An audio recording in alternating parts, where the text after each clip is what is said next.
Respected Dr. Santrit Misra ji, Dr. Ajit Ranade ji, Vice Chancellor Dr. P.P. Mathur Saab,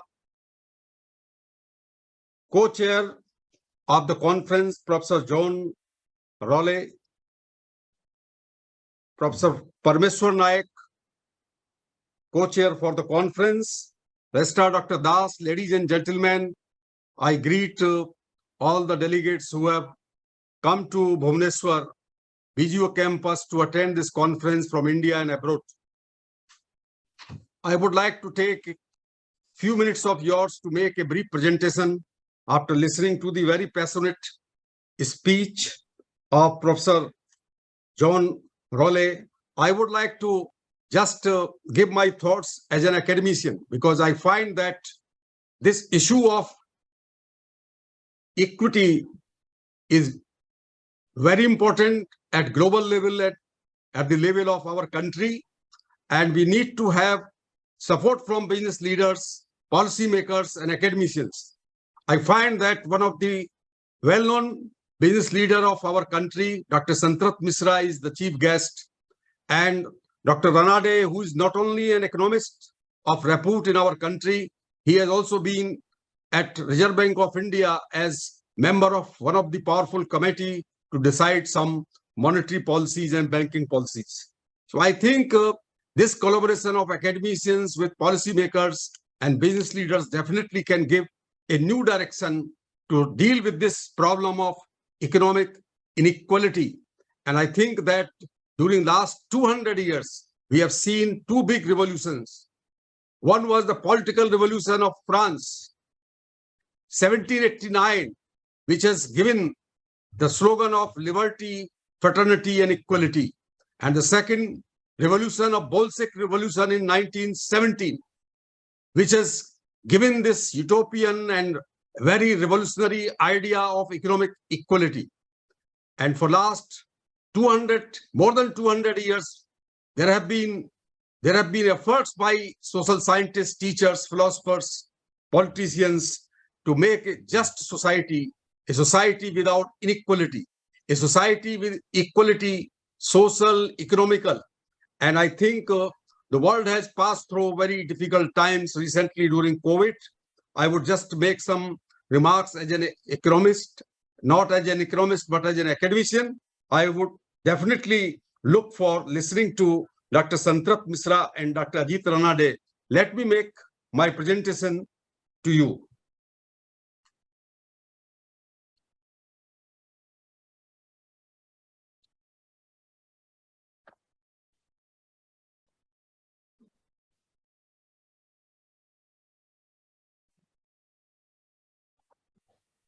So the first and foremost issue for every policymaker, every academician and business leader is why economic equity is so important in 21st century, when it was envisioned that the world will have economic equality, social equality, and there will be equity among nations also, because in 1950s, United Nations and different allied bodies of United Nations have been formed.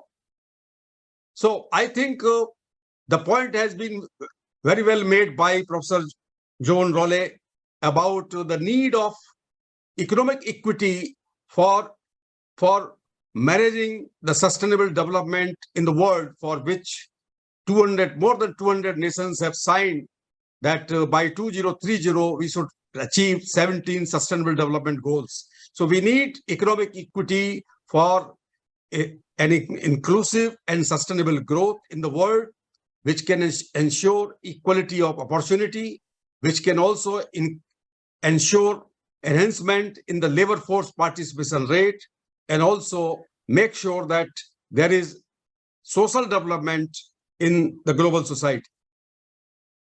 Here you can see how do we measure economic inequality. Gini coefficient is one tool for measuring economic inequality. And in this graph, you can see that 7 leading countries of the world, Brazil, China, Finland, India, South Africa, United Kingdom, and United States. Here, there is a Gini index, and India is at 35.7. And this index, if there is, it is 0, then it is complete equality. And if there is 100, then it is complete inequality. So in case of India, it is 35.7. In case of China, 38.2. It means China is more inequitable compared to India, and Finland is having a very, I think, least unequal society, having any coefficient of 27.7. How can we measure inequality in a country? So I'm coming to India particularly after giving this snapshot of economic inequality at the global level. Recently, Global Inequality Report 2022 has been released last week, and there has been a lot of discussion, heated discussion about the findings of Global Inequality Report 2022, which speaks about growing inequality in India and other countries. And it has been said by the researchers that the inequality, economic inequality, can be measured at 3 levels: at the level of income, wealth, and consumption. And we would like to see that in India, among the different income groups, inequality has been evident, not only recently, but for last, I would like to say after 1990, this inequality is increasing. Here you can see that top 1% are owning 21.7% share of the total income of the country. Top 10% are having 57.1, middle 40% are having 29.7, and bottom 50% are having only 13.1. This shows that there is steep inequality among the different income groups in our country. And you can see that there is a mixed picture between 1973 and up to 2004. The poverty was declining, and you can see the head count poverty ratio and absolute number of poor in millions. Between 73 and 2004, it has declined from 54.9% to 27.5%. But then it has taken an upswing, and the data for 2004 and 11 are based on the Tendulkar poverty line, and it has been also estimated by Professor Santosh Mehrotra and Jajati Parida for 2019 that now headcount poverty ratio reduced to 20%, but this absolute number has increased. In 1973, 32 crores Indians were categorized into poor category. Now, even higher number, 34.7 crore Indians are suffering poverty. The wealth inequality is also supporting that inequality is rising. We can see that more than 60 years back, between 1961 and 1970, the average share of the wealth of bottom 50% of the poor people was 12.29%, which has declined after more than 60 years to 6.12%. So their share has declined almost 50%.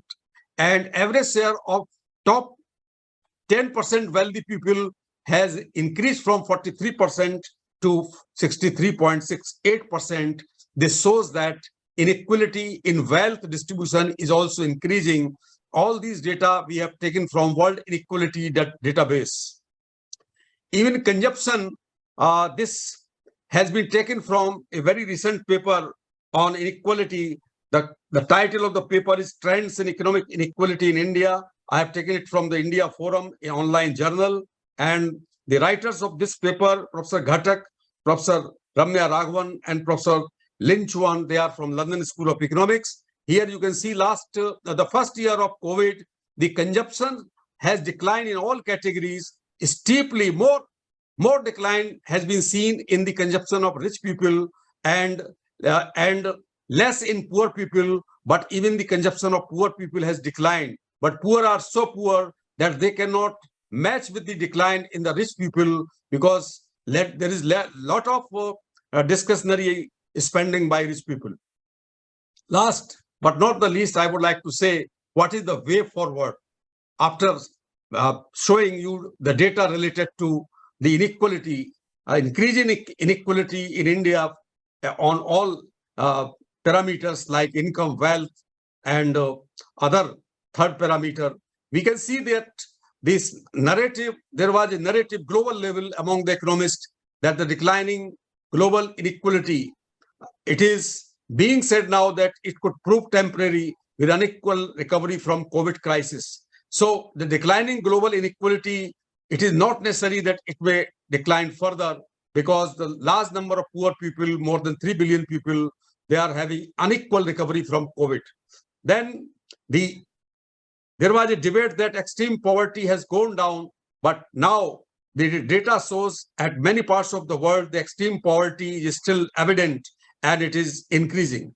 What can be done by businesses to lessen inequality? I think diversity, equity, and inclusion, DEI policies can help a lot to reduce poverty, and corporates can adopt DEI policies which can help in reducing inequalities in wealth, income, and consumption. What can government do? I think the biggest responsibility lies with the governments all over the world.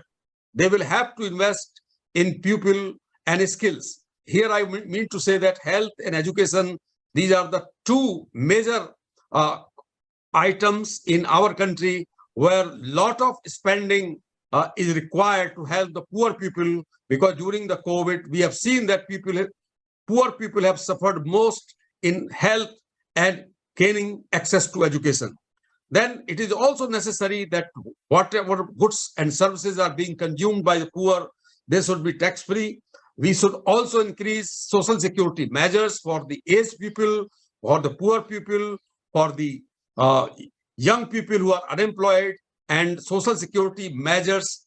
The state cannot escape its responsibility. Last, I would like to say that technology can be a big help to reduce inequality. So far, technology has been used by big tech companies to increase their wealth, to increase their surpluses. But I think in the universities and campuses, there is a need for using technology, finding ways how technology can be used to reduce inequality of all kinds. With these very brief remarks, I thank you for the organizers and compliment Birla Global University for partnering with the university, the City University of New York.